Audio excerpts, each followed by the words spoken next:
और अब हम आपको कोरोना काल की एक शाही शादी की तस्वीरें दिखाते हैं। मुंबई में ये शादी पीपीई किट पहनकर की गई। 2 गज की दूरी का पालन भी किया गया। कोरोना काल में शादी की तस्वीरें आपको प्रेरणा देने वाली हैं। शादी कीजिए और कोरोना की लक्ष्मण रेखा का पालन भी कीजिए। तो ये जो शादी हुई है ये अपने आप में बेहद खास रही और अभी तक हम लॉकडाउन के दौरान अलग अलग शादी देख चुके हैं। ये एक और खास तस्वीर अब देखने को मिली है। ये देखिए, पीपीई किट पहनकर दूल्हा तैयार है, सोशल डिस्टेंसिंग का पालन किया गया, मास्क पहना गया और उसके बाद शादी की सारी रस्में हुई। एक उचित दूरी भी बनाकर रखी गई।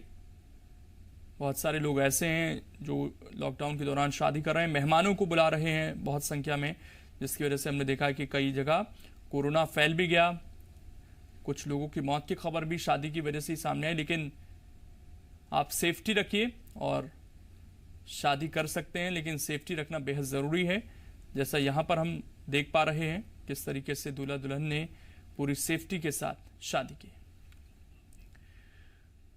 आपने ससुराल में प्रताड़ना की बहुत सी खबरें सुनी होंगी, लेकिन बेमित्रा में हुई एक शादी ने बहू और ससुराल वालों के बीच के रिश्तों के बंधन को नई परिभाषा दी है। दरअसल यहाँ के एक राजपूत परिवार ने बेटे के निधन के बाद बहू को 2 साल तक बेटी की तरह रखा और एक बार फिर उसकी दुनिया बसा दी।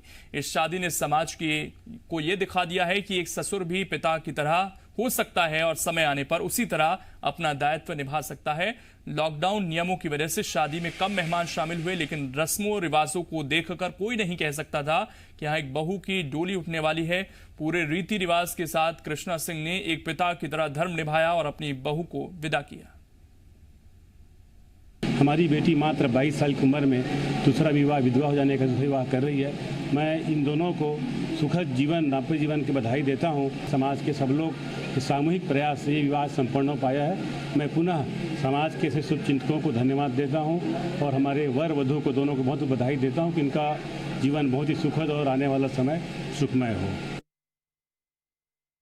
सबसे बधाई के पात्र है महासभा के अध्यक्ष आदरणीय हुर्रे भैया ने ध्रुव के महासभा में विधवा विवाह को पारित करके संदेश दिया कि अब समय बदल गया है। जो बहनें हमारी कम उम्र में जो विधवा होती थी उसका पुनर्विवाह करने की जो अनुमति दी, उसके लिए मैं बहुत बहुत धन्यवाद देता हूँ आदरणीय महासभा अध्यक्ष हुर्रे सिंह राउत जी को।